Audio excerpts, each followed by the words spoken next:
Walter Bennett boarded the flight with a heart full of excitement and a surprise for his son, Jackson, a pilot he was immensely proud of. A retired teacher in his late 70s, Walter had seen the world and lived a life filled with dignity and purpose. Now, he was looking forward to watching his son in action and reuniting with him after the flight. Clad in a dark blue suit, he carried himself with the quiet confidence of someone who had weathered life's storms. Walter's journey began at Denver International Airport, where he waited patiently at the gate. The bustle of travelers filled the space, but Walter's anticipation kept him focused. When it was time to board, he presented his first-class ticket with a smile, the flight attendants greeting him with polite nods. Settling into his seat, Walter marveled at the luxury around him: soft leather seats, warm blankets, and a soothing hum of background music.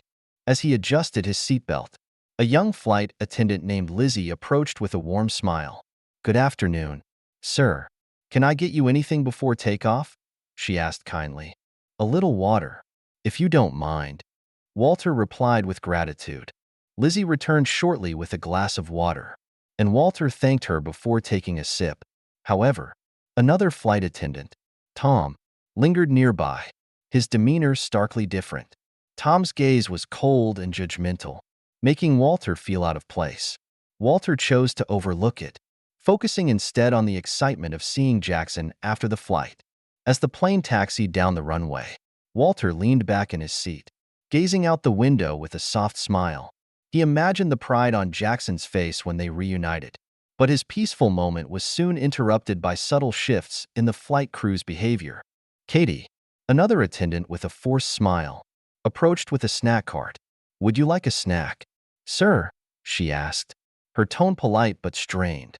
Before he could answer, she added, "We have a few options, but I'm not sure they'll be to your taste." Walter noticed the faint smirk she tried to conceal and replied evenly, "I'll take whatever you have."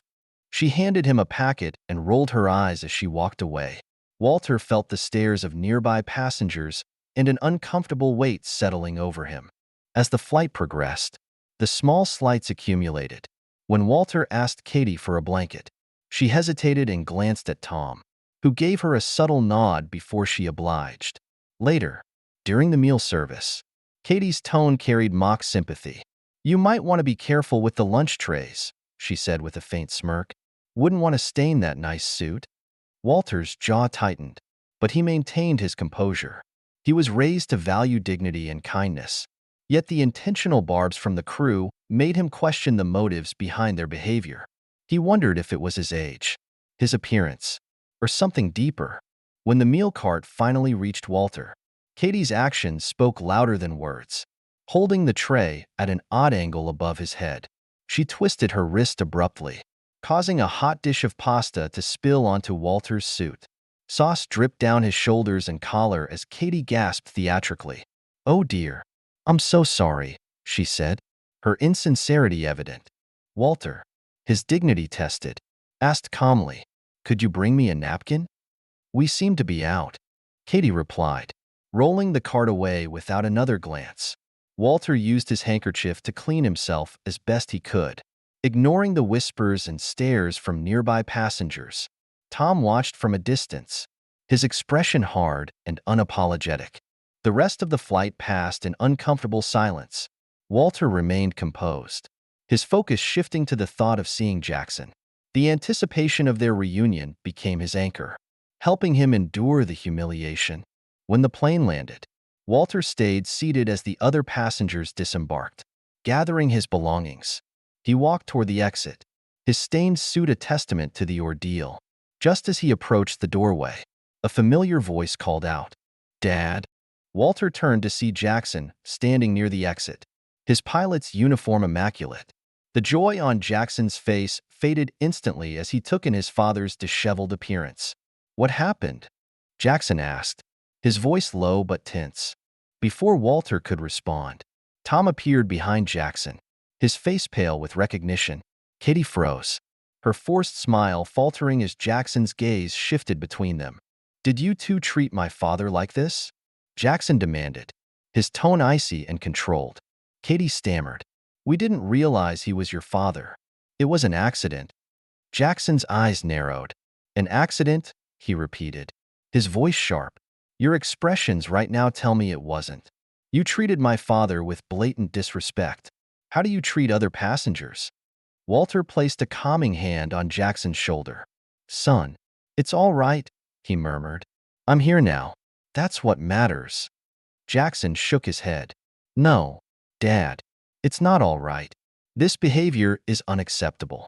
Turning to Tom and Katie, he added, I'll be speaking with management. Both of you will be held accountable.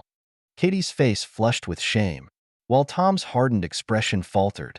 Jackson guided Walter through the airport, stopping at the airline's office to report the incident. As Jackson described the crew's behavior, his voice was calm but resolute. The airline's senior supervisor, Mr. Harlan, listened intently. I apologize sincerely, Mr. Bennett. Mr. Harlan said, his tone regretful. This treatment is unacceptable. Both attendants will be suspended immediately, and a full investigation will follow. We will also implement additional training to prevent this from happening again. Walter nodded. Thank you, he said simply, his voice steady. Jackson's expression remained firm. Apologies are fine, but action is what's needed. Passengers deserve respect. No exceptions. Later, as they left the terminal, Jackson turned to his father. I'm sorry this happened, Dad. I thought the airline's values would reflect in every crew member. Walter placed a reassuring hand on his son's shoulder. You don't need to apologize, Jackson. What matters is that you stood up for what's right. In the weeks that followed, Walter received a letter from the airline detailing new training programs focused on empathy and anti-bias practices. The letter also confirmed disciplinary actions against Tom and Katie. Walter shared the news with Jackson, who responded with quiet pride. This is just the beginning, Jackson said. We'll keep pushing for change.